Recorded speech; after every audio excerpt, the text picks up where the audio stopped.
જય સ્વામિનારાયણ મિત્રો. આજે આપણે રેડોક્સ ચેપ્ટરનું સ્વાધ્યાય ગણીએ છીએ. તો સૌથી પહેલો પ્રશ્ન છે મિત્રો, ઓક્સિડેશન અવસ્થા ગણો. ઓક્સિડેશન અવસ્થાની અંદર પહેલું સૂત્ર આપેલું છે એ છે Na(H2PO4). બરાબર, આ ફર્સ્ટ સૂત્ર છે આપણું. એમાં મેં અહીંયા ગણીને રાખી છે, પછી બીજા બે નવા ગણેના બતાવું. Na નો 1, હાઇડ્રોજનના 2 ગુણ્યા 1, ફોસ્ફરસનો મેં ધાર્યો x, ઓક્સિજનના 4 દુ 8 બરાબર 0. તો મિત્રો આપણે જાણીએ છીએ એમ દર વખતની જેમ કે આનું આપણે x ધારી લીધું છે. તો 3માંથી 8 જાય તો -5 વધ્યા, સામે ગયા તો +5, એટલે કે ફોસ્ફરસની ઓક્સિડેશન સ્થિતિ +5 મળી. બરાબર છે. ચલો, ત્યારબાદ બાજુમાં NaHSO4 છે. NaHSO4માં પણ સેમ ટુ સેમ એવી જ રીતે મિત્રો Na નો +1, હાઇડ્રોજનનો પણ +1, આ Na નો છે અને આ હાઇડ્રોજનનો છે. સલ્ફરનો ધારી લીધો x, 4 ઓક્સિજનનો -2 ગુણ્યા 4 એટલે -8. તો એવી રીતે ગણતરી કરીએ તો x -6 વધ્યા, 6 સામે ગયા તો +6 થયા. હવે મિત્રો આપણે નીચે બીજા 5, 6, 7 આપેલા છે, તો આપણે એને પણ ગણીએ. તમે હવે જોજો, હું આમાંથી 2, 3 ગણીને બતાવીશ, બાકીના તમારે જાતે ગણવાના.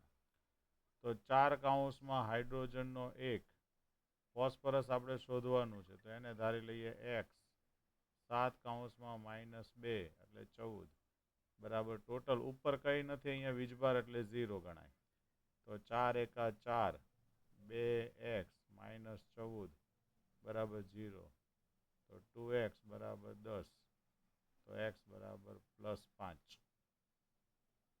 પ્લસ હોય તો હું નથી લખતો, બાકી તમારે માઇનસ હોય તો ફરજિયાત બતાવવાનું. ચલો, અહીંયા 2, k નો +1, Mn નો ધારો x, 4 -2 બરાબર 0.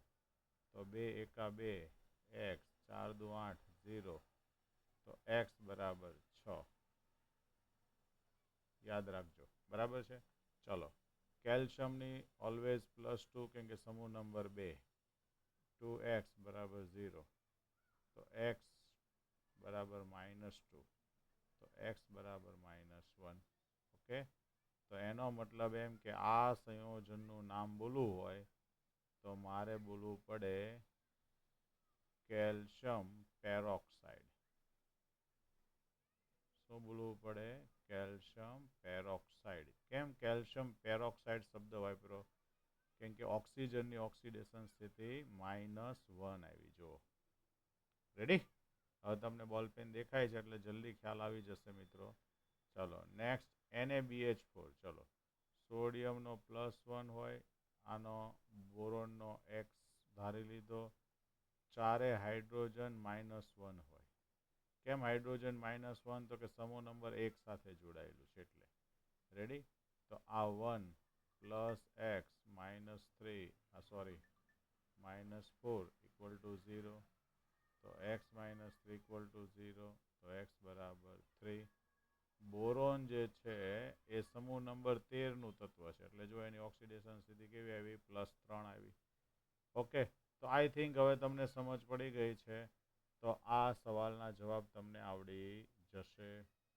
ઓકે. ચલો, તો આ બંનેને તમારે જાતે ગણવાના. આની અંદર આ SO4 -2 ગણી લેજો અને પછી તમે એસની ઓક્સિડેશન સ્થિતિ ગણો. આમાં પણ તમારે એ જ રીતે કરવાનું છે. ચાલો, નેક્સ્ટ વાત કરીએ મિત્રો. આપણો સવાલ છે હવે Ki3. આ બધા સવાલો જે છે ને મિત્રો, એ બહુ ટિપિકલ સવાલ છે, એટલે આપણે ખાસ કરીને જનરલી પ્રશ્ન નંબર 2ની અંદર સૂચના આપી છે કે ઓક્સિડેશનાંક શું હશે ને પરિણામો કેવી રીતે મેળવ્યા તે સમજવાનું છે. મતલબ કે આઈનો ઓક્સિડેશન જનરલી કેટલો હોય છે? તો કે -1 હોય છે. બરાબર. પણ હવે તો આપણે Ki3 વિચારવાનું છે. તો એકચ્યુઅલી Ki3 કેવી રીતે હોય? તો તમે એનો ઓક્સિડેશન સ્થિતિ ગણો. ચલો, kની +1, આઈની ધારી લીધી x એટલે 3 બરાબર 0. તો 3x બરાબર -1. તો x બરાબર -1/3. હવે આવી ઓક્સિડેશન સ્થિતિ આપણે હેલોજન સમૂહમાં ક્યારેય જોઈ નથી. પણ અહીંયા આવે છે તો આપણે એના એમ નહીં કહી દેવાનું કે ભાઈ આ ખોટી છે કે પાટિયા બેહેડ, એવું કંઈ જ નથી મિત્રો.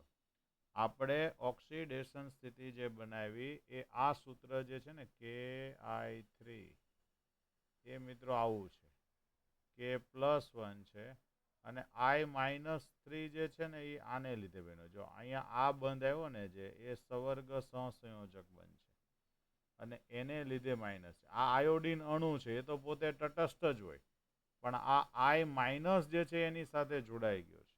એટલે ખાસ યાદ રાખજો, બરાબર. Ki3 જે છે એમાં ત્રણેય આયોડિન, જો આનો ઓક્સિડેશન સ્થિતિ 0, આનો 0, પણ આનો કેવો છે -1 છે. પણ એવરેજ કાઢવામાં આવે તો ત્રણેયનો ઓક્સિડેશનાંક કેવો ગણાય? -1/3 ગણાય.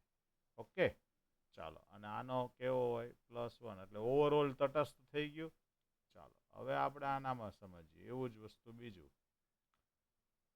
તમે ખાસ જોતા જજો, જેમાં નહીં સમજાય એ મને ખાસ ફોન કરીને પૂછી લેજો. H4H2S4O6. સૌથી પહેલાં તો આનું તમારે બંધારણ વિચારવું પડે, અને એ બંધારણ આપણી ચોપડીમાં નથી ને આ શબ્દ જે છે ને એ 12મા ધોરણનો શબ્દ છે. તમે અહીંયા વિચારો ને આમ, તો આમ વિચારે 2 + 1 4x 6 × 12 = 0. તો 4x = 12 ઓછા 2, તો 4x = 10. તો x બરાબર આવ્યું આપણું 2.5. જો આમાંય પોઈન્ટમાં આવ્યું, પણ એવું થવાનું કારણ આ છે. જોજો, આ S સાથે 2 ડબલ બોન્ડ O આમ છે, એક OH છે, એટલે એક એસિડિક H આવી ગયો. પછી 4S આવી રીતે લાઈનમાં જોડાયેલા છે.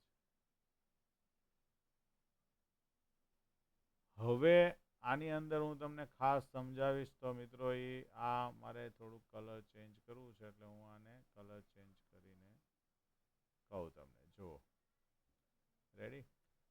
જો આ સલ્ફર છે એ આજુબાજુમાં બંને સલ્ફર સાથે જોડાયેલો છે, એટલે એની ઓક્સિડેશન સ્થિતિ 0 થાય.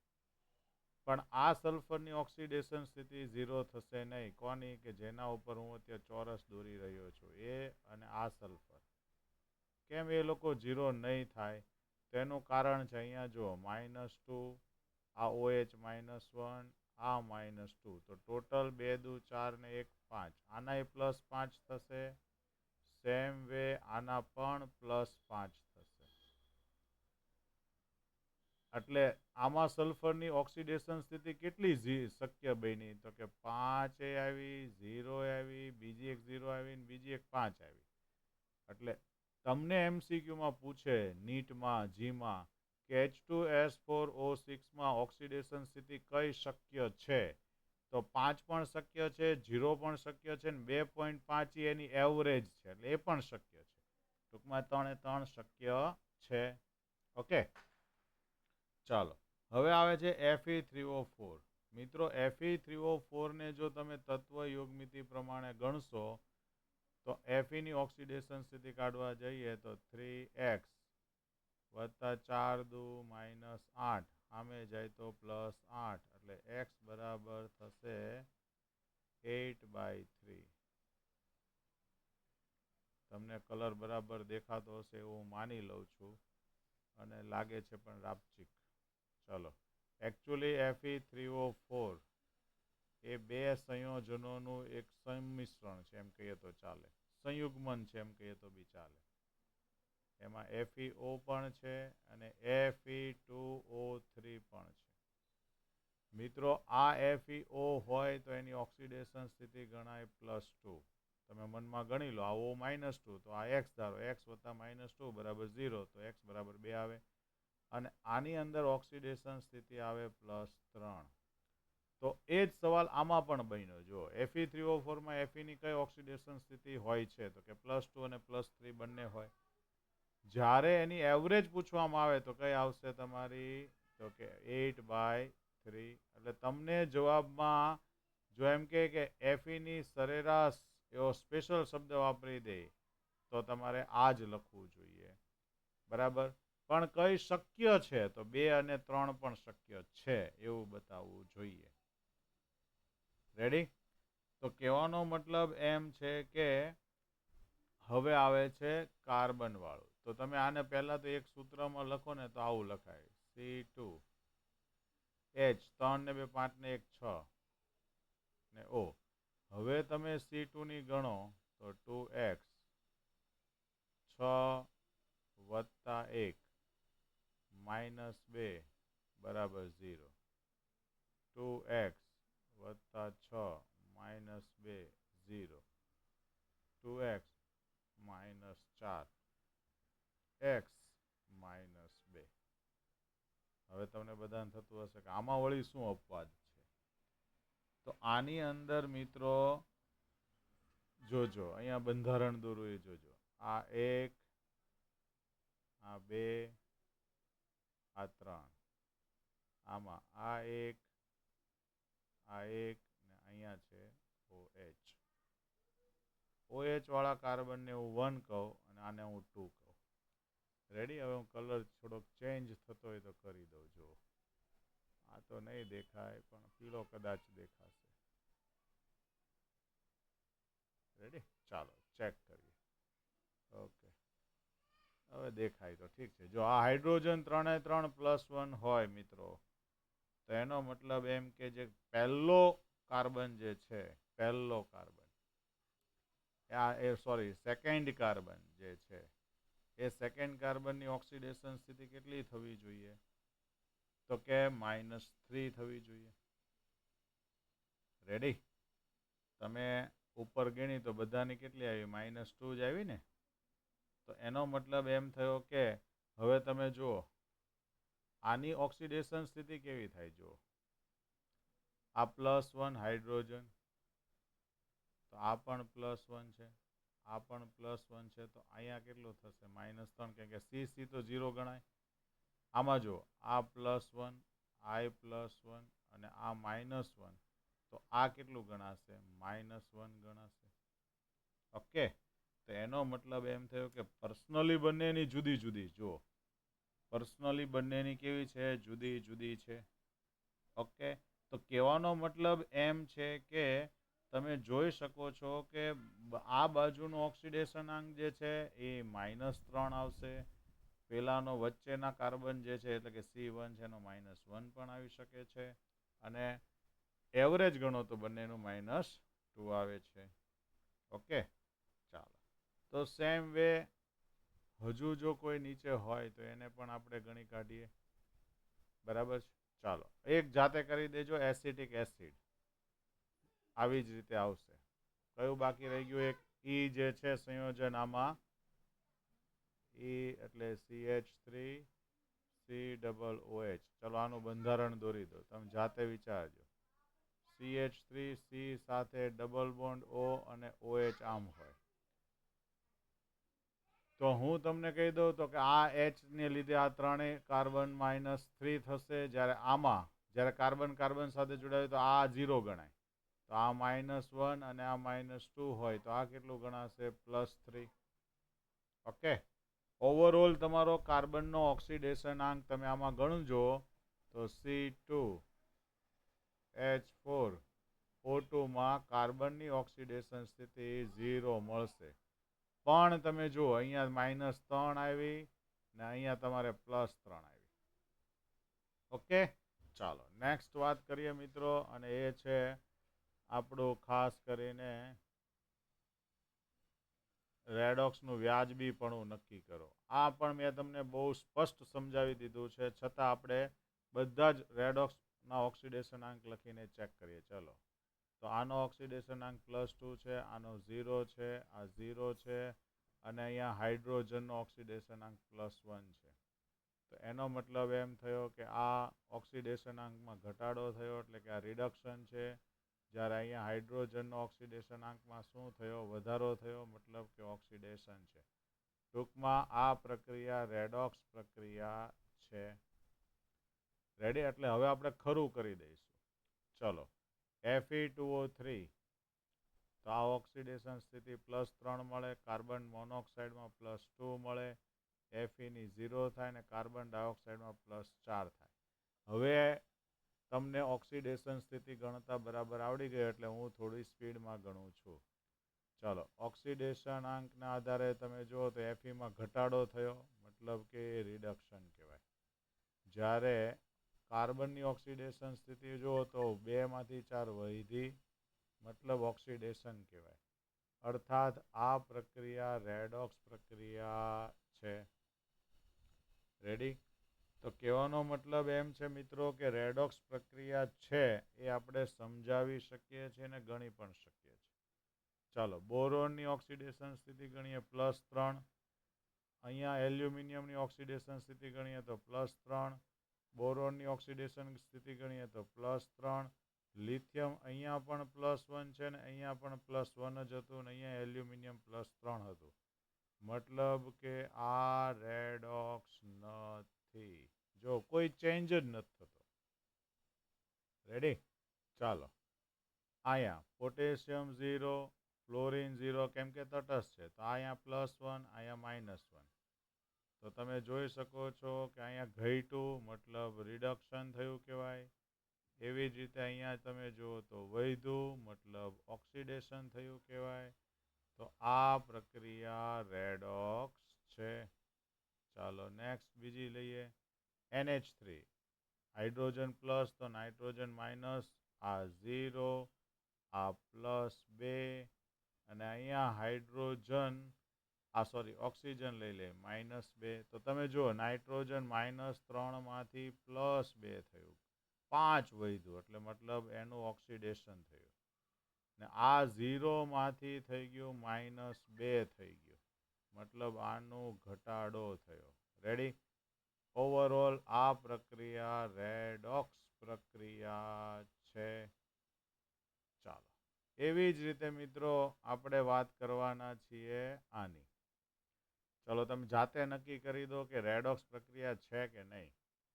તો સૌથી પહેલી વાત મિત્રો અહીંયા બરાબર જોજો, આ O- છે, સોરી તટસ્થ એટલે 0, તો અહીંયા F-1 છે, અહીંયા પણ F-1 છે. હવે અહીંયા O જે છે એ -2 છે. રેડી? હવે તમે અહીંયા વિચારો કે અહીંયા OH જે છે, જનરલી OH કેવું હોય, -1 હોય, તો O કેટલું થશે? H+1 હોય તો O -2 થશે. રેડી? તો આપણે અહીંયા ખાસ તમારે એ વિચારતા શીખવાનું છે કે આ જે તત્વ કયું છે કે જેને આપણે ઓક્સિડેશન સ્થિતિ પ્રમાણે ખાસ કરીને મૂકી શકીએ છીએ. તો આ બધા સંયોજનો જે છે એની અંદર ખાસ કરીને મારે તમને એ કહેવાની બહુ ખાસ જરૂર એટલા માટે લાગે કે આ તત્વો જે છે H2O F2, બરાબર, આ રેડોક્સ પ્રક્રિયા છે એ ચેક કરવું છે તો આપણે ઓક્સિડેશન સ્થિતિના આધારે જ નક્કી કરીએ છીએ. તો અહીંયા પણ તમે જુઓ, આ હાઇડ્રોજન +1 છે, અહીંયા પણ આ હાઇડ્રોજન +1 છે અને અહીંયા પણ આ હાઇડ્રોજન +1 જ થશે. રેડી? હવે આ જે છે એને આપણે વિચારીએ તો અહીંયા ઓક્સિજનનો ઓક્સિડેશનાંક કેવો થઈ ગયો? તટસ્થ. એક શક્યતા આ વિચારીએ અને આવું વિચારો તમે જો HOF, તો આ -1 છે, I -1 થાય તો ઓક્સિજન કેટલો થાય? +2. ઓવરઓલ તમે ગમે એમ વિચારો, અહીંયા -2 માંથી શું થવાનું? વધવાનું જ, મતલબ ઓક્સિજનનું ઓક્સિડેશન થશે અને આ Fનું શું થશે? રિડક્શન થશે. મતલબ કે આ રેડોક્સ પ્રક્રિયા છે. થઈ ગયું? ઓકે, ચલો નેક્સ્ટ બીજી વાત કરીએ. તો આ જે છે એની નીચેનો સવાલ લઈએ મિત્રો, H2SO5. સવાલ નંબર છે આપણો 8.5 અને ખાસ આપણે એને માટેથી ઓકે. ચાલો, આમાં એસની ઓક્સિડેશન સ્થિતિ, આમાં Cr ને આમાં NO3. આપણને એમ કીધું છે ગણતરી કરો, બંધારણ સૂત્ર જુઓ અને ખોટું હોય તો એને જણાવો. મિત્રો તમે પરંપરાગત રીતે જો ગણવા જાઓ મિત્રો તો આ 5 દુ 10, 10 માંથી 2 જાય તો 8 આવે જો સામાન્ય રીતે ગણો. બરાબર.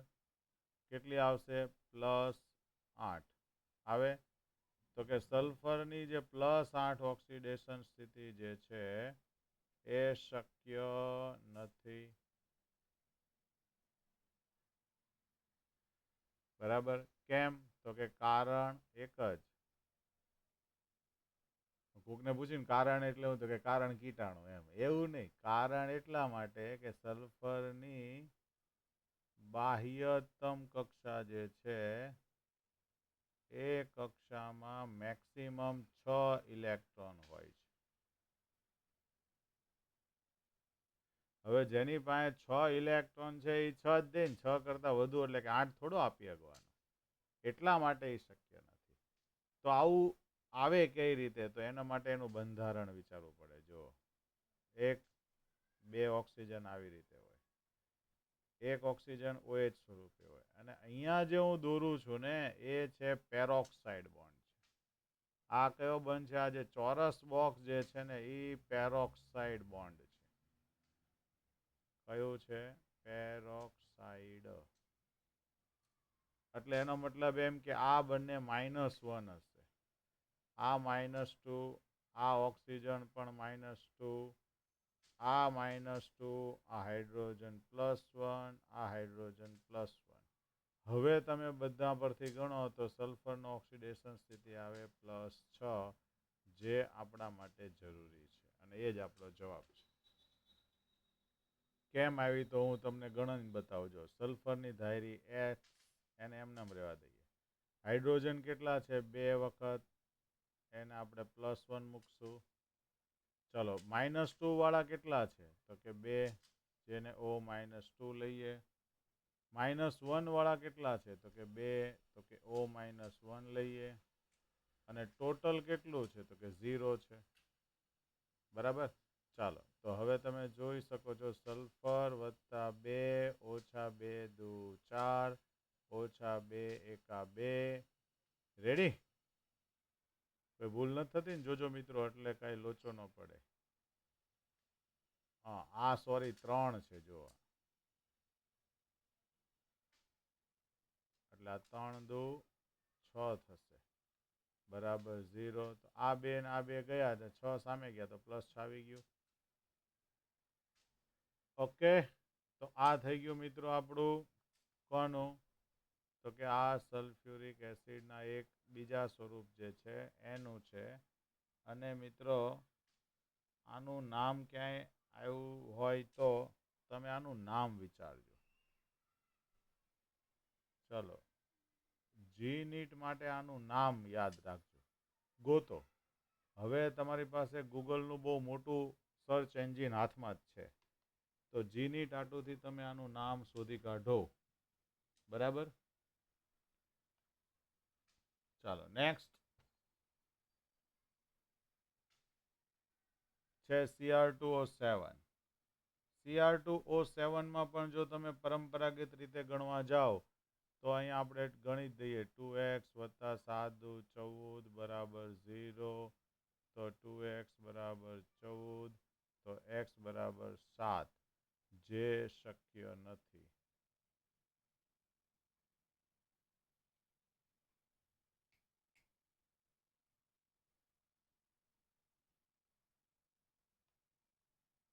રેડી? ચાલો, તો હવે એનું બંધારણ દોરીને આપણે વિચારી લઈએ. મિત્રો જુઓ, 2 ક્રોમિયમ, આને કલરને થોડો પીળો કરી કાઢું. ઓકે, ચાલો. 2 ક્રોમિયમ છે. સોરી મિત્રો, આને જરાક આપણે કલર મારી દઈએ પાછો. આ નહીં ચાલે આવું. ચાલો, હવે આપણે બોલ પેન લઈ લીધી છે પાછી, અને ક્રોમિયમનું બંધારણ દોરીએ. ઓકે, ચાલો. આને તો સિલેક્ટ કર્યું ભાઈ. બોલ પેન દોષ આવી જાય ને. આ ક્રોમિયમ, આ ક્રોમિયમ. 2 ક્રોમિયમ હતા. ચાલો મિત્રો, હવે આપણે ઓક્સિજન જે છે ને, ઓક્સિજન એ આપણી પાસે ટોટલ છે 7. તેમાં 2 ઓક્સિજન -2 અહીંયા મૂકી દઈએ. 1 ઓક્સિજન માઇનસ અહીંયા મૂકીએ. 1 અહીંયા લિંકિંગ કરીએ. આ બંને બ્રિજ બનાવે. 1 અહીંયા, એક અહીંયા અને એક અહીંયા આવી રીતનું છે. તો હવે હું જે મૂકું છું ને તમે જોજો, આ -2, આ પણ -2, આ પણ -2, આ પણ -2, આ -1, -1, આ પણ -2. રેડી? તો હવે તમે ગણો ને તો ક્રોમિયમની ઓક્સિડેશન સ્થિતિ તમને કેવી મળશે એ જુઓ. હવે વિચારો, 2 ને 2 4 ને 1 5 ને 2 7 ને 2 9 ને 2 11 ને 1 12. તો હવે ક્રોમિયમ કેટલું મળશે? તો કે +6. રેડી? આઈ થિંક જો સમજાઈ ગયું હોય તો ચાલો. નાઇટ્રેટમાં તમે N ની ઓક્સિડેશન સ્થિતિ ગણો. જો અહીંયા હું ગણું, x + 3 × 2 - 6 બરાબર -1. તો નાઇટ્રેટમાં નાઇટ્રોજનની ઓક્સિડેશન સ્થિતિ આવી +5 આવી ગઈ. ચાલો હવે તમે આમાં વિચારો. નાઇટ્રેટનું બંધારણ મિત્રો આવું છે. એક ડબલ બોન્ડ O છે, એક સવર્ગ સહસંયોજક બંધ છે અને એક O- બંધ છે. આ -2 થાય મિત્રો, ખાસ જોજો. બરાબર છે? આ ઓક્સિડેશન સ્થિતિ કેમ આવી એ હું તમને કહું છું. બરાબર? આ -2 થાય કેમ કે એને આ ઇલેક્ટ્રોન યુગ્મ આને આપ્યું છે અને આ -1 છે. તો ઓવરઓલ ઓક્સિડેશન સ્થિતિ કેટલી થઈ? 6. કેટલી થઈ? 5 જ આવે ને એમાં પણ. તો બરાબર જ છે પરંપરાગત રીતમાં, ને એ કોઈ પ્રોબ્લેમ નથી. પણ ખોટું જેમાં હતું ને આ બેવમાં, એ આપણે સૂચવી દીધું. ઓકે, ચાલો નેક્સ્ટ વાત કરીએ મિત્રો, અને એ છે નીચેના દર્શાવેલા સૂત્રો લખો. તો હવે તમારે સૂત્ર લખવા માટે આની સંજ્ઞા લખવાની. પહેલા મર્ક્યુરીની સંજ્ઞા લખવાની, Hg. રેડી? શું લખી દેવાનું? Hg લખી દેવાનું. પછી તમને જે કીધું હોય ને એ તમારે રોમન આંકડો જે આ છે ને એને બાજુમાં લખી દેવાનો. હવે Hg+2 હોય તો ક્લોરીન કેટલા જોઈએ? તો કે 2 જોઈએ. સમજાણું કે ન સમજાણું? ચલો હજી એકવાર જુઓ. આમ છે, Hg+2 હોય, Cl જનરલી -1 હોય તો આપણે આવું લખવું પડે, HgCl2. પણ અહીંયા વચ્ચેના ભાગમાં જ્યાં હું તીર દોરું છું ને ત્યાં તમારે આ રોમન આંકડો લખવાનો ફરજિયાત. ચલો હજુ એકવાર શીખવાડો. નિકલનો ઓક્સિડેશન સ્થિતિ કીધી +2, તો નિકલની +2 લખી દઉં. સલ્ફેટ હંમેશા -2 હોય એટલે આમાંથી બનશે સૂત્ર NiSO4. આવું જ બનશે, પણ આવું લખવાનું, Ni ની બાજુમાં રોમન આંકડામાં 2 અને SO4. ઓકે, ચાલો બધાને સમજાઈ ગયું હશે. તો હવે હું ટીન માટે લખું તો ટીનની સંજ્ઞા કઈ છે? SN. ઓક્સિડેશન સ્થિતિ 4 લખી દો, અને ઓક્સાઇડ લખું તો O મારે કેટલા લખવાના? 2, કેમ કે O -2 હોય. ચલો થેલિયમની સંજ્ઞા TL, ઓક્સિડેશન સ્થિતિ 1, અને SO4 જે છે એ -2 છે તો મારે અહીંયા 2 લખવું પડશે. રેડી? ચલો આયર્ન. આયર્નની સંજ્ઞા Fe. Feની ઓક્સિડેશન સ્થિતિ છે 3 ને SO4. હવે જોજો, આ 3 છે ને આ -2 આવે તો -2 હોવાથી અહીંયા Fe2 લખવું પડે અને આને લખવું પડે 3 ટાઈમ. એટલે ઓવરઓલ સૂત્ર આવું છે, જો Fe2 SO4 3 ટાઈમ, આવું સૂત્ર. ચલો ક્રોમિયમ તો Cr. હવે O, હજુ હું તમને બનાવતા શીખવાડજો. આ ક્રોમિયમ +3, O -2, તો એકચ્યુઅલી સૂત્ર બને Cr2O3. આમાંથી આ સૂત્ર બન્યું, પણ લખવાનું આવી રીતે ફાઇનલી ક્રોમિયમ 2, પણ એની ઓક્સિડેશન સ્થિતિ કેટલી? 3, અને પછી લખવાનું O3.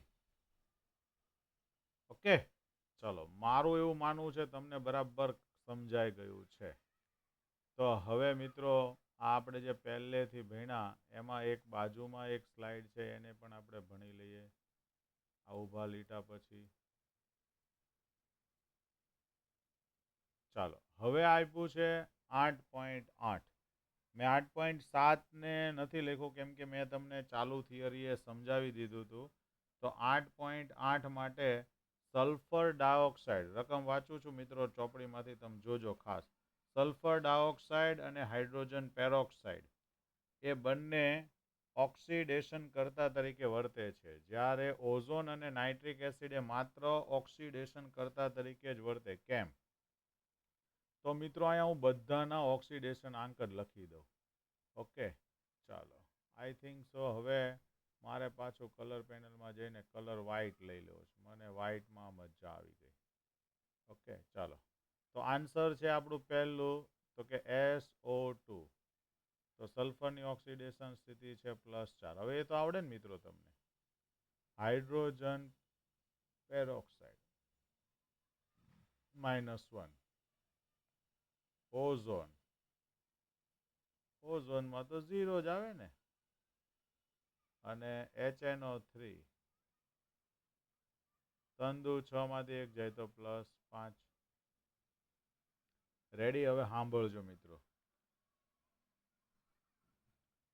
હાઇડ્રોજન પેરોક્સાઇડ અને સલ્ફર ડાયોક્સાઇડ માટે આપણે પહેલું રીઝન લખીએ તો કે SO2 અને H2O2.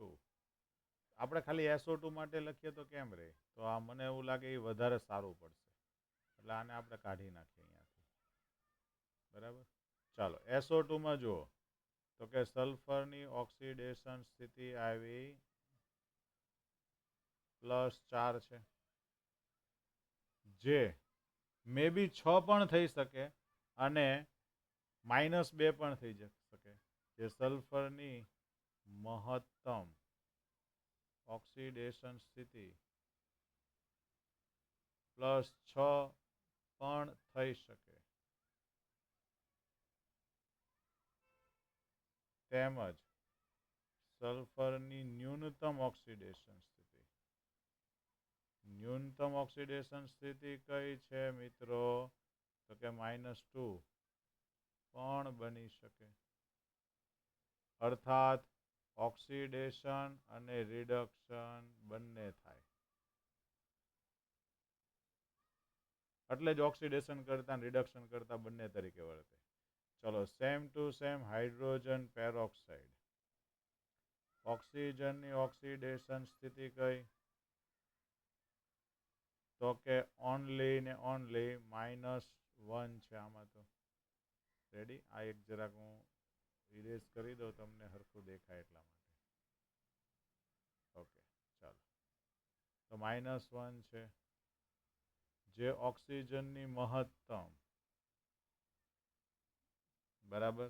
મહત્તમ ઓક્સિડેશન સ્થિતિ તો જેટલી લેવી એટલી લઈ શકાય મિત્રો. બરાબર? કેમ કે ઓક્સિડેશન આંક જે છે એ 0 હોઈ શકે, ન્યૂનતમ છે એ માઇનસ હોઈ શકે. આપણે તટસ્થમાં ભાવમાં લઈ લઈએ તો કે 0 તથા ન્યૂનતમ ઓક્સિડેશન સ્થિતિ કેટલી લઈ શકાય? તો કે -1 થી -2 ની વચ્ચે છે. આથી હાઇડ્રોજન પેરોક્સાઇડ પણ ઓક્સિડેશન કરતા અને રિડક્શન કરતા તરીકે વર્તે છે. ઓકે, ચાલો નેક્સ્ટ વાત કરીએ મિત્રો, અને એ છે કઈ વાત કરશું આપણે? ઓઝોનની. જો ઓઝોન અને નાઇટ્રિક એસિડ. ઓઝોનનો ઓક્સિડેશન આંક મિત્રો જનરલી ઓઝોન જે છે તો કે ઓઝોનમાં ઓક્સિજનની ઓક્સિડેશન સ્થિતિ કઈ મેં તમને કીધી? 0 છે, જે સામાન્ય રીતે -1 અથવા -2 માં ફેરવાય. હવે જે -1 કે -2 માં ફેરવાય મતલબ એનું રિડક્શન જ થાય. તેનું શું થાય છે? રિડક્શન જ થાય છે. અને તેથી તે માત્ર ઓક્સિડેશન કરતા તરીકે જ વર્તે. ચાલો, એવી જ રીતે મિત્રો છેલ્લું કારણ લખી દઉં HNO3 નું. નાઇટ્રોજનની ઓક્સિડેશન સ્થિતિ કેટલી આવી? તો કે એમાં છે મેક્સિમમ 5. જે -3 ફેરવાય છે. એનાથી ઉપર 5 થી ઉપર 6, 7 તો બનવાની જ નથી, એટલે એ ઘટે જ, અર્થાત ઘટી શકે છે.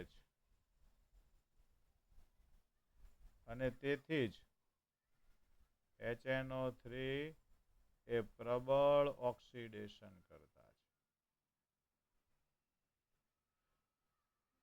ઓકે, ચાલો.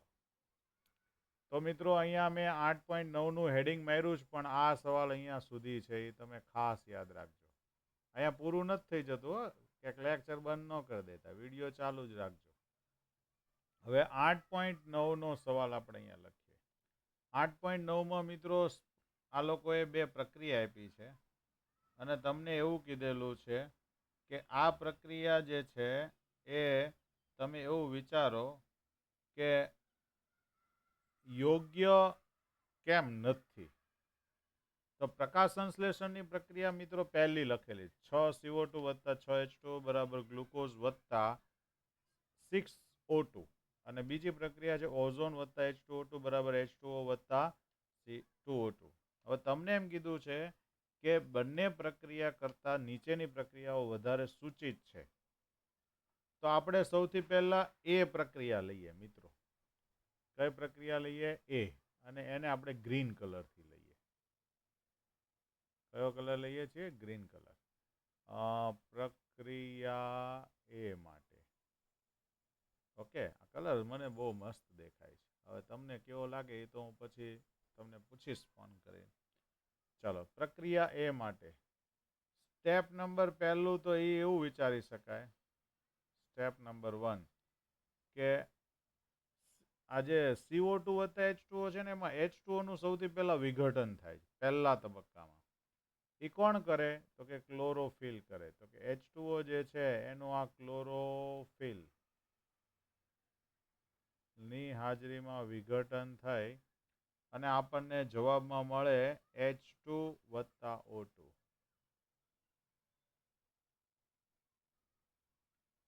હવે સમજો કે આને બેલેન્સ કરવા માટે મારે લેવું પડશે 12.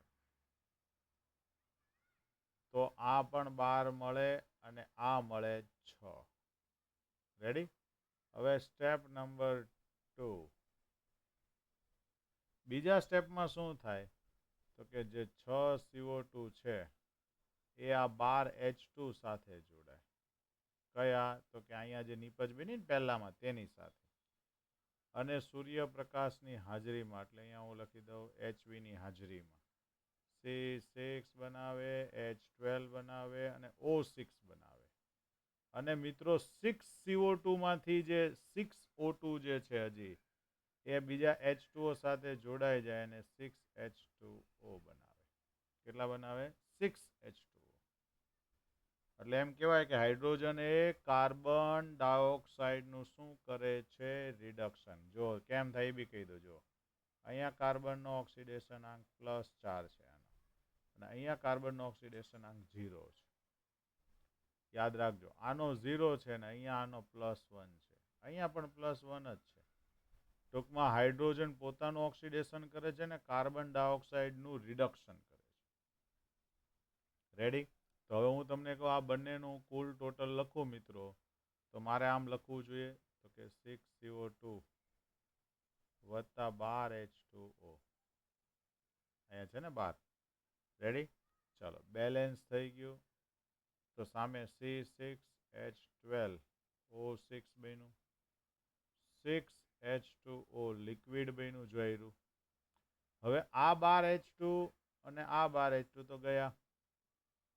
રેડી? અને સામે વધ્યા 6O2 બન્યું. એટલે આમ લખવું જે છે એ વધુ ઉચિત ગણાય. રેડી? ચાલો. કેમ? તો કે 12H2O વપરાય છે અને 6H2O બને છે. પરીક્ષામાં કોઈ વખત છે ને આપણને આવા જ બેઠા સ્વાધ્યાયના સમીકરણો આપણને પૂછી નાખે, અને હું ગેરંટી મારીને કહી દઉં મિત્રો કે આ જ સવાલને જો સવાલ બનાવી દીધો હોય, ખાલી એક જ લીટીનો સવાલ, પ્રકાશ સંશ્લેષણની પ્રક્રિયા માટે શું યોગ્ય છે એમ કરીને 4 વિધાન લખે. પહેલું વિધાન લખે કાર્બન મોનોક્સાઇડનું રિડક્શન થાય છે. બીજું, મળતો ઓક્સિજન છે એ કાર્બન મોનોક્સાઇડને બદલે પાણીના વિઘટનથી મળે છે. હું બધા સાચા વિધાન જ બોલું છું, જોજો તમે. જો પછી એમ પણ કહી શકે કે અહીં 12 પાણીના અણુ વપરાય છે અને 6 પાણીના અણુઓ મુક્ત થાય છે. યાદ રાખજો, 1 મોલ ગ્લુકોઝ બન્યો, 1 મોલ ગ્લુકોઝ બને ત્યારે 6 મોલ પાણી મુક્ત થાય ને 6 મોલ O2 મુક્ત થાય. જો રેડી? એટલે આ 2 વાત કહી શકાય. ચાલો, હવે એવું જ આપણે અહીંયા ઊભો લીટો દોરી અને બીજા માટે લખી દઈએ. હવે બીજા માટે હું થોડો યલો કલર લઈ લઉં, તમારા બધાનો ફેવરિટ કલર છે મિત્રો. ચાલો, ઓકે, સરસ. હવે ઓઝોન માટે છે. ઓઝોનમાં જો પહેલું સમીકરણ સવાલનું વાંચો ને તો O3 એકવાર લખ્યું છે, H2O2 લખ્યું. બાજુમાં નિપજમાં O2 વત્તા O2 બે અલગ અલગ લખ્યું છે. એનો મતલબ બંને O2 અલગ અલગ જગ્યાએથી આવતા હોવા જોઈએ, એવું મારું માનવું છે. ચલો, તો તમને એમ કીધું છે કે જો સવાલ આવો છે, O3 વત્તા H2O2 gives H2O liquid વત્તા 2O2 ગેસ. આવું લખવાને બદલે જો તમે એના સ્ટેપ નંબર 1 અને સ્ટેપ નંબર 2 વિચારો તો એ કંઈક જુદા જ બને છે ને પછી આપણે એનું ટોટલ મારીએ. ચલો, પહેલા સ્ટેપમાં ઓઝોનનો એક અણુ વિઘટન પામે જે O2 ગેસ અને એક મુક્ત મૂલક ઓક્સિજનમાં ફેરવાય. આ શું છે? O જે છે ને, આ O લખું છું ને, આ મુક્ત મૂલક છે અને મુક્ત મૂલક ઉપર એકચ્યુઅલી ડોટ આવે એટલે એક પરમાણુ છે ટૂંકમાં. એ ગમે એની યારે ફટાક દઈને જોડાય જ જવાનો છે.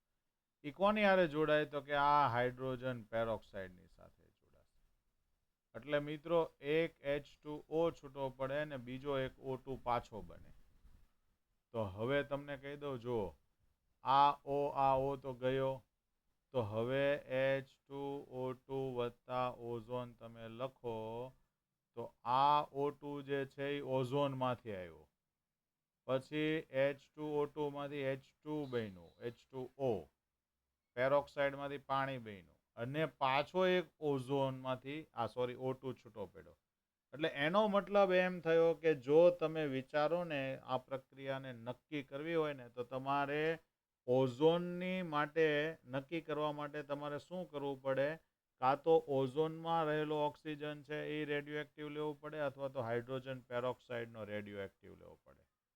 સપોઝ કે જો સાંભળો, હું એક ફૂદડું દોરું એ જોજો. આ રેડિયો એક્ટિવ છે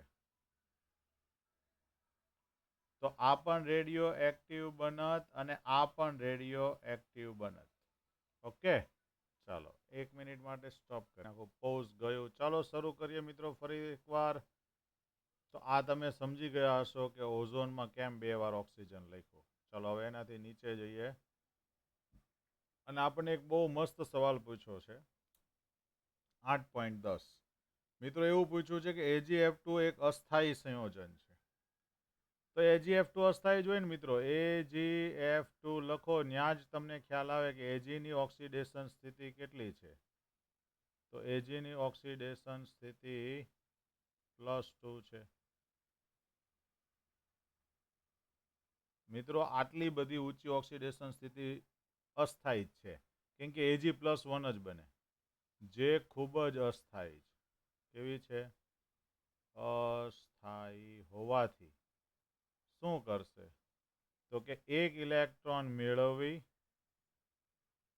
ને +1 પ્રાપ્ત કરવાનું મસ્ત વલણ ધરાવે.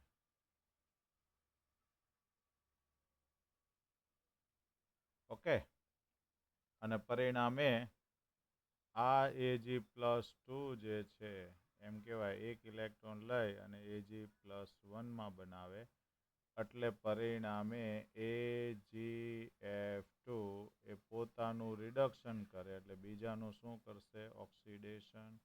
એટલે એમ કહેવાય કે પ્રબળ ઓક્સિડેશન કરતા છે. ઓકે, ચાલો નેક્સ્ટ વાત કરીએ. એ પહેલાં 8.11 આવ્યા મિત્રો. આપણે કયા આવ્યા? 8.11. કદાચ નાનો એવું દેખાતું ન હોય તો આપણે એમ ફેરવી નાખીએ. રેડી? ચાલો, 8.11માં મિત્રો એમ લખ્યું છે કે ઓક્સિડેશન કરતા અને રિડક્શન કરતા વચ્ચે પ્રક્રિયા થાય ત્યારે જો રિડક્શન કરતાનું માપ વધુ ઓછું થાય તો એને લીધે શું થશે? જોજો, આખી પ્રક્રિયાની એણે આપણને જે કીધું છે એના દ્વારા આપણે સમજવાનું છે. તો ટોલ્યુઇનમાંથી બેન્ઝોઇક એસિડ બનાવવા માટે શા માટે આલ્કોહોલિક પોટેશિયમ પરમેંગેનેટનો ઉપયોગ કરીએ છીએ? અને એને માટે આપણને એમ કીધું છે તો કે આનું આપણે સમજાવવાનું છે. તમે રકમને હજુ એકવાર વાંચો મિત્રો. Alkaline potassium permanganate. બરાબર વાંચજો રકમને. Alkaline potassium permanganate. બરાબર? સોરી, આપણો સવાલ મારથી મિસ થઈ ગયો. આપણો સવાલ એવો છે કે ઓક્સિડેશન કરતા અને રિડક્શન કરતા વચ્ચે પ્રક્રિયા થાય. બરાબર? ઓક્સિડેશન કરતા અને રિડક્શન કરતા વચ્ચે પ્રક્રિયા થાય ત્યારે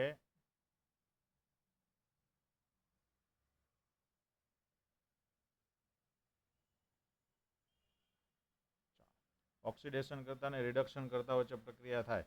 જો રિડક્શન કરતાનું પ્રમાણ વધુ હોય તો નિમ્નતર ઓક્સિડેશન અવસ્થાવાળું સંયોજન બને, અને ઓક્સિડેશન કરતાનું પ્રમાણ વધુ હોય તો ઊંચી ઓક્સિડેશન અવસ્થાવાળું સંયોજન બને. ચાલો, આપણે એના બે એક ઉદાહરણ આપીએ. આપણને અહીંયા એમ કીધું છે કે 3 વ્યાજબીપણાવાળા ઉદાહરણ આપો. તો સૌથી પહેલાં કાર્બનનું ઉદાહરણ લઈએ. તો કાર્બન પોતે જે છે એ C+ બને, એટલે એનો મતલબ એ પોતે રિડક્શન કરતા છે. સામે ઓક્સિજન છે એ જનરલી O- બને, એટલે એ ઓક્સિડેશન કરતા છે.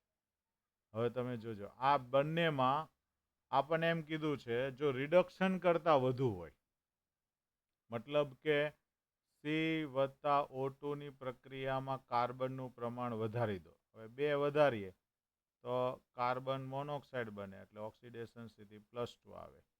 ક્યારે બન્યું આવું? કે રિડક્શન કરતા વધુ. હવે સાંભળજો, C+O2. જો અહીંયા શું થયું? આ 2:1 પ્રમાણ થયું ને. હવે આપણે આની સાપેક્ષમાં 1:1 રાખીએ તો જવાબમાં બને CO2, એટલે ઓક્સિડેશન સ્થિતિ કેટલી આવી? +4. મતલબ ઓક્સિડેશન કરતા વધુ છે. જોઈ લો, આવી ગયું કે નહીં? સિમ્પલ અને સોબર. રેડી? ચાલો, એવી જ રીતે ફોસ્ફરસ માટે વિચારીએ. જો ફોસ્ફરસ ઓલવેઝ પ્લસમાં જાય, મતલબ આ રિડક્શન કરતા છે. ક્લોરીન ઓલવેઝ માઇનસમાં જાય, એટલે આ ઓક્સિડેશન કરતા છે. હવે આ બેમાંથી P4 અને Cl2 વચ્ચે પ્રોસેસ કરાવીએ છીએ. અને જો તમે ફોસ્ફરસની સાપેક્ષે ક્લોરીન જો ઓછું રાખ્યું મિત્રો તો PCl3 બને, અને જો ક્લોરીનને પ્રમાણ વધારી દો તો PCl5 બને. હવે જોજો, આનું બેલેન્સ કરો એટલે તમને ખુદને ખ્યાલ આવશે. તો 12 કરવા માટે અહીંયા મારે 6 જોઈએ અને અહીંયા મારે 10 જોઈએ. તો અહીંયા તમે જો 1:6 છે ને 1:10 છે, મતલબ ક્લોરીન વધુ, ઓક્સિડેશન કરતા વધુ, અને આમાં રિડક્શન કરતા વધુ. તો જો અહીંયા +3 ઓક્સિડેશન સ્થિતિ બની ને અહીંયા +5 ઓક્સિડેશન સ્થિતિ. ચલો, હજુ એક ત્રીજું ઉદાહરણ આપીએ સોડિયમ અને ઓક્સિજન માટે. સોડિયમ પોતે રિડક્શન કરતા, ઓક્સિજન પોતે ઓક્સિડેશન કરતા. હવે આ બેમાંથી જો સોડિયમ સાથે ઓક્સિજન આપો ને તો Na2O2 પણ બને. રેડી? શું બને? Na2O2. અને એકમાં Na સાથે ઓક્સિજન જો આપો, એમાં Na વધારે હોય તો Na2O પણ બને. એટલે અહીંયા 2 કરીએ તો અહીંયા 4 કરવા પડે, અને આને આમાં 2 કરો. જો આ 2:1 છે અને આમાં 4:1 છે. સોડિયમ વધુ મતલબ અહીંયા તમે લખી શકો રિડક્શન કરતા વધુ, અને આની અંદર લખી શકો ઓક્સિડેશન કરતા વધુ. તો જો અહીંયા જે છે એ -1 અને અહીંયા -2 બન્યું. ટૂંકમાં અહીંયા ઓક્સિડેશન સ્થિતિમાં જે ચેન્જ આવ્યો તે. ઓકે, આઈ થિંક સો તમને ખ્યાલ આવી ગયો હશે. તો આ સવાલો થઈ ગયા મિત્રો આપણા 8.11ના. હવે વાત આવે છે 8.12ના. 8.12માં મિત્રો બે મોટી રકમ લખી છે, એટલે મેં રકમ તો લખી જ નથી, તમને ખાલી હું કહી દઉં. આલ્કલાઇન KMnO4 એસિડિક KMnO4 બંને ઓક્સિડેશન કરતા છે. તેમ છતાં ટોલ્યુઇનમાંથી બેન્ઝોઇક એસિડ બનાવવા માટે શા માટે આપણે આલ્કોહોલિક KMnO4 નો ઉપયોગ કરીએ છીએ, તેનું સમીકરણ લખવાનું છે. રેડી? ચાલો મિત્રો, હવે આપણે સૌથી પહેલું તો આપણે એસિડિક માધ્યમની અંદર પ્રક્રિયા વિચારવી પડશે, કેમ કે આલ્કલાઇન અને એસિડિક બંનેનું આપ્યું છે. તો આપણે એસિડિક માધ્યમમાં તમે પહેલાં વિચારો, એસિડિક માધ્યમ.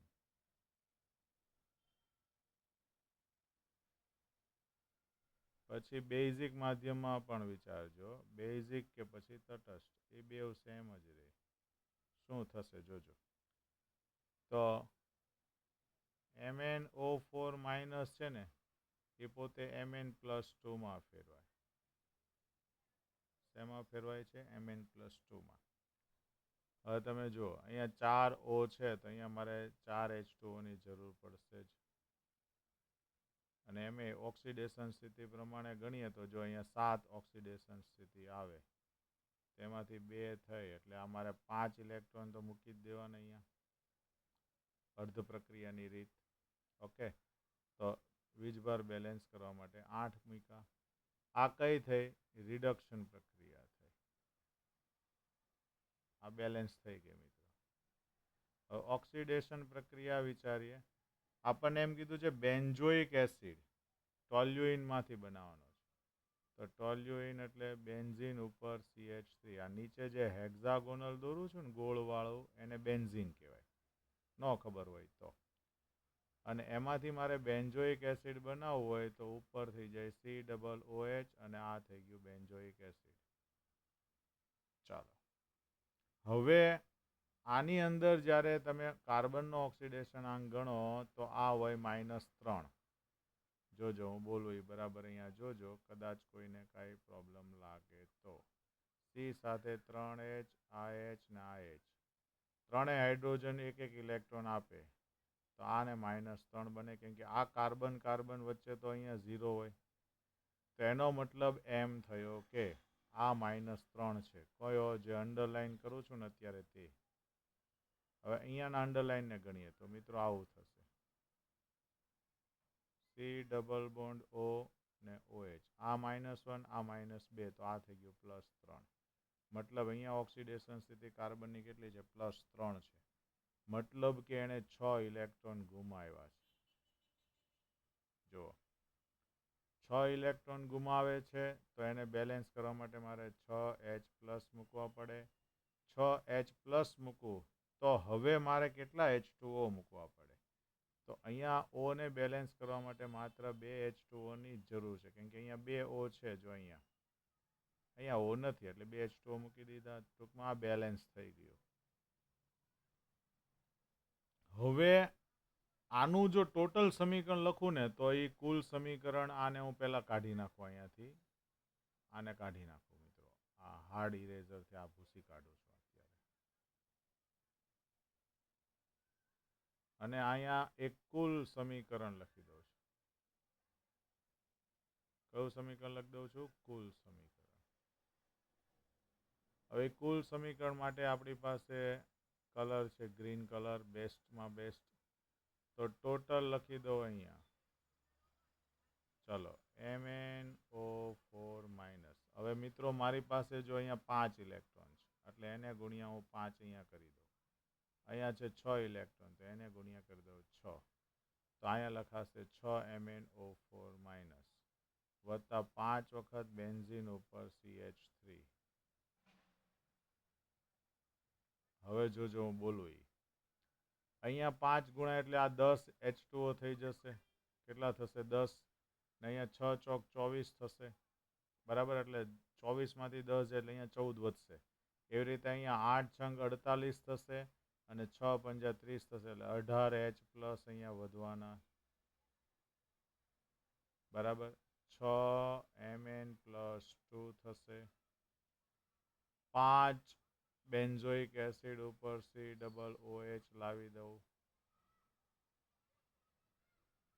અને પાણી કેટલા વધવાના હતા? 24. 24માંથી 10 જાય તો 14 H2O.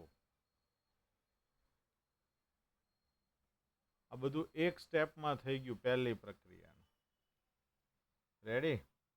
હવે આલ્કલાઇન અથવા તો તટસ્થ માધ્યમ હોત તો કેવી રીતે થાત? આ મિત્રો તમને મેં જે સમજાવ્યું એ છે એસિડિક માધ્યમનું. હવે હું બેઝિક કે તટસ્થ માધ્યમ હોત તો ઓક્સિડેશન પ્રક્રિયા, રિડક્શન પ્રક્રિયા કેવી હોત?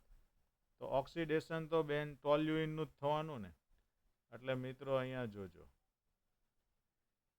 આ CH3 રેડી, એમાંથી બેન્ઝોઇક એસિડ જ બનવાનો, એ તો ફિક્સ જ હોય, COOH. તો ઓક્સિડેશન સ્થિતિ તો એ જ રહેવાની ને, -3. આની -3 જ રહે અને આની +3 જ રહે. તેનો મતલબ એમ થાય કે 6 ઇલેક્ટ્રોન ગુમાવે તો મારે અહીંયા 6 OH મૂકવા પડે. કેટલા મૂકવા પડે? 6 OH મૂકવા પડે, કેમ કે 6 ની સામે 6 લાવવાના ને. ચાલો હવે જો અહીંયા 6 OH થયું. બરાબર, 6 O થયા. અહીંયા 2 જ O છે તો મારે અહીંયા 4 H2O મૂકવા પડે બેલેન્સ કરવા માટે. તો આઈ થિંક સો થઈ ગયું. ઓકે, ચાલો હવે મિત્રો રિડક્શનમાં તમે જુઓ છો એમ MnO4- માંથી Mn+2 બન્યું. મતલબ 7 ઓક્સિડેશન સ્થિતિમાંથી 2 બની. મતલબ મારે 5 ઇલેક્ટ્રોન તો અહીંયા મૂકવા જ પડવાના. હવે અહીંયા 5 ને 1 6 થયા ને અહીંયા છે +2, તો અહીંયા મારે 8 OH માઇનસ મૂકવું ત્યારે વીજભાર બેલેન્સ થાય. કેમ કે જો -6, 2માંથી 8 જાય તો 6, એટલે 2 બાજુ થઈ ગયું. હવે O ગણું, જો અહીંયા 4 O છે, અહીંયા 8 O છે, તો પાછા અહીંયા મારે 4 H2O મૂકવા પડશે. તો મિત્રો આપણે અહીંયા ફરીથી એકવાર ટોટલ મારીએ યલો કલરથી, ફૂલ યલો કલર લઈએ. ઓકે, લખી દઈએ ટોટલ. ચાલો મિત્રો અહીંયા આને આપણે કાઢી નાખીએ કંટ્રોલ પેનલને તો મોટું થોડુંક થાય. ઓકે, ઓહો, આપણે એને કંટ્રોલ પેનલમાં જઈ અને કલરને થોડુંક બ્રશ સાઇઝને ઘટાડવું પડશે. 5 સુધી રાખીએ અને આને થોડુંક ઇરેઝ કરી કાઢીએ. આવું થોડું ચાલે દોસ્ત, સોરી ટુ સે ઇરેઝ. ચાલો આને ઘટાડીને આ ટૂંકમાં હું કાળો કલર એની ઉપર પૂરી દઉં એટલે એ મગજ મારી જાય. ઓકે, ચાલો પાછા હતા એમને આવી જઈએ. બ્રશ જે છે એ નાનું કરી દેવાનું છે, અહીંયા લાવી દેવાનું. બોલપેન સિલેક્ટ કરી દીધી. ચાલો આ આપણું સમીકરણ થઈ ગયું.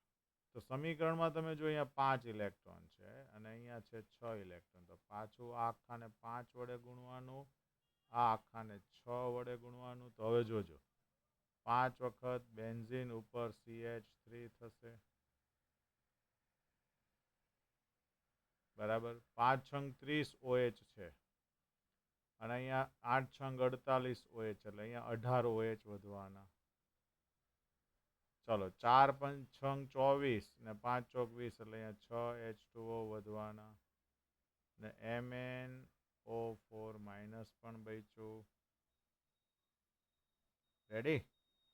આ બધું બચી ગયું. હવે નેક્સ્ટ બીજું વિચારીએ. ચલો નેક્સ્ટ, તો આ બેન્ઝીન ઉપર COOH કેટલી વારમાં આવે? તો એને ગુણ્યા કેટલું કર્યું આપણે? 5. ચલો 5 છંગ 30 ને આ 5 છંગ 30 તો ગયા.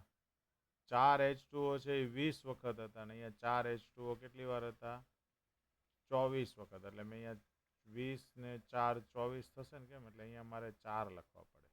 ઓકે, હવે OH ગણો. જો અહીંયા 6 પંજા 30 ને 8 6 48, 18 OH આવી ગયું. તો હવે માત્ર વધ્યું 6 વખત Mn+2.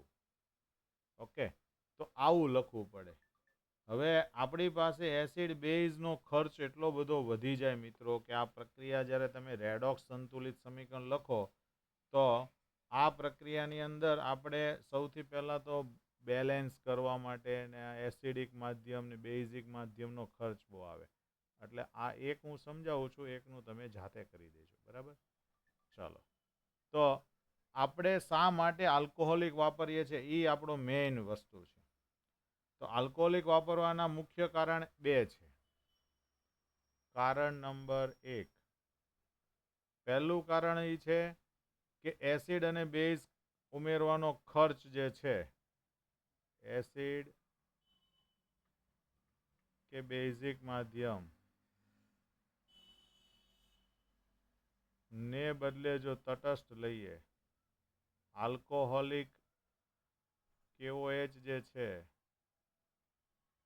આલ્કોહોલિક KMnO4, KOH નહીં પણ KMnO4, એ ગણાય આપણને તટસ્થમાં ગણી લેવાય. કેવું ગણાય? તટસ્થ જેવું જ હોય. એટલે તટસ્થ હોવાથી ખર્ચ ઘટે છે. આ પહેલી વાત થઈ ગઈ. બીજું કારણ તમે એમ આપી શકો કે એક સમાન માધ્યમમાં હોય તો પ્રક્રિયા ઝડપી થાય છે. તમે તટસ્થનું તટસ્થ જ રાખો તો મિત્રો એમાં પ્રક્રિયા ઝડપી થાય છે. ઘડીએ ને ઘડીએ આપણે માધ્યમને બદલવા પડતા નથી. બરાબર? તો કહેવાનો મતલબ એમ છે કે આ જે બંને કારણોને લીધે આલ્કોહોલિક KMnO4 ઉમેરવામાં આવે તો આપણને બહુ ઇઝી પડે છે. ચાલો, આની બી પ્રોસેસ છે એ તમારે મિત્રો જાતે કરી દેવાની. ઓકે, હવે આપણે ઓક્સિડેશન કરતા ને રિડક્શન કરતા વાળી વાત વિચારવી છે. તો સૌથી પહેલી વાત મિત્રો, આપણે ઓક્સિડેશન કરતા ને રિડક્શન કરતા માટે હું તમને કોઈ બી એક સમીકરણમાં સમજાવીશ મિત્રો. તમારે બહુ સ્પષ્ટ રીતે બાકીના જાતે કરવાનું. ચાલો આને વાત કરું. પહેલું +1 છે. અહીંયા ઓક્સિડેશન સ્થિતિ ગણો, +6 -12, આ 12 આ 6 2 છે ને, તો 2 દુ 4, 4માંથી 6 ગયા તો અહીંયા વધ્યા આપણે +2. અહીંયા ઓક્સિડેશન સ્થિતિ 0. રેડી? ચલો, અહીંયા Br-1 છે ને અહીંયા Br-1 છે, એટલે એની કાંઈ ગણવાની જરૂર નથી. આ 2 દુ 4માંથી 4 ગયા તો 0. તો તમે અહીંયા જુઓ મિત્રો બરાબર, આ +1 માંથી શું થયું? 0, મતલબ આ રિડક્શન થયું. અહીંયા તમે જુઓ તો અહીંયા પણ અમારું સૂત્ર લખવામાં કંઈ ભૂલ નથી ને, C6H6O2, C6H6O2.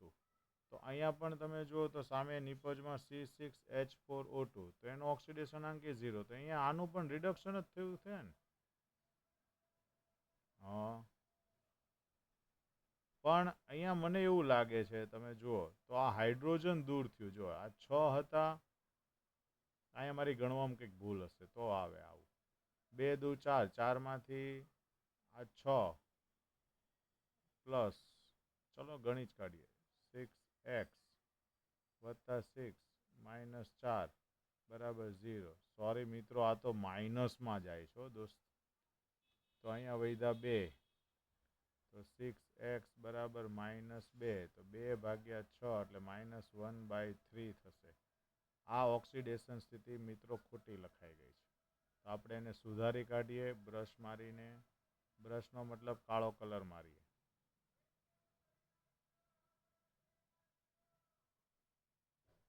ચાલો, અને આપણે બોલ પેન સિલેક્ટ કરીએ. અહીંયા વધી માઇનસ, કયો વધ્યો મિત્રો? ફરીથી એકવાર. રેડી? આ છે -1/3 છે મિત્રો. કયું છે? -1/3.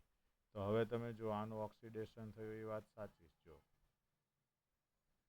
તો તમારે દરેક સમીકરણની નીચે 4 લાઈનમાં આવું લખવાનું છે, જે અહીંયા હું ઉપર લખું છું. પહેલું છે ઓક્સિડેશન પામેલું સ્પીસીઝ. ઓક્સિડેશન પામેલું સ્પીસીઝ. પછી બીજું લખવાનું છે રિડક્શન પામેલું સ્પીસીઝ. પછી ઓક્સિડેશન કરતા અને પછી રિડક્શન કરતા. ચલો આપણે પહેલા માટે 4 લખીએ. હાલો, -1 માંથી 0 તો રિડક્શન થયું. તો રિડક્શન પામેલું સ્પીસીઝ કયું કહેવાય? તો કે AgBr. જેનું રિડક્શન થાય એને શું કહેવાય? તો કે ઓક્સિડેશન કરતા. એટલે એ અહીંયા લખી દેવાનું બેઠું. ચલો, રિડક્શન પામેલું સ્પીસીઝ કયું છે? તો કે C6H6O2 છે. તો અહીંયા આવ્યું C6H6O2. દરેક વસ્તુ 2 વાર આવવાની. સમજાઈ ગયું મિત્રો? ચાલો, આઈ થિંક સો તમને બધા હવે સમજાઈ જશે અને એ જ તમારે ગણવાનું છે. હું હજી એકવાર કહી દઉં. જો આને આપણે ગણવું હોય તો HC≡OH, એટલે આ ઓક્સિજન 0 થશે, આ +1 થશે, અહીંયા 0 થશે, અહીંયા આવું હોય HC≡OO-, એટલે -2 એટલે આ +1 એટલે આ +2 થશે. હવે આ એમોનિયા જે છે એ તો બધે 0 જ રહેવાનો, એટલે એમાં જ કાંઈ ફરક પડવાનો નથી. તો ટૂંકમાં અહીંયા જો કાર્બનમાં શું થયું? ઓક્સિડેશન થયું. આ Ag-માં શું થયું? રિડક્શન થયું. ચાલો, આપણે આ બી માટે લખીએ છીએ. આ કોના માટે હતું? એ માટે. ઓક્સિડેશન પામેલું સ્પીસીઝ કયું કહેવાય? તો કે HCHO. તો જે ઓક્સિડેશન પામેલું હોય એ જ રિડક્શન કરતા કહેવાય, એટલે HCHO. ચલો, રિડક્શન પામેલું સ્પીસીઝ કયું? તો કે AgNH3 પ્લસ. તો એ જ તમારું ઓક્સિડેશન કરતા પણ કહેવાય, AgNH3 plus. Okay, I think so તમને બધાને આવડી જશે. બસ અહીંયા આટલું રાખીએ. ઘણું બધું ભણ્યા મિત્રો. જય સ્વામિનારાયણ.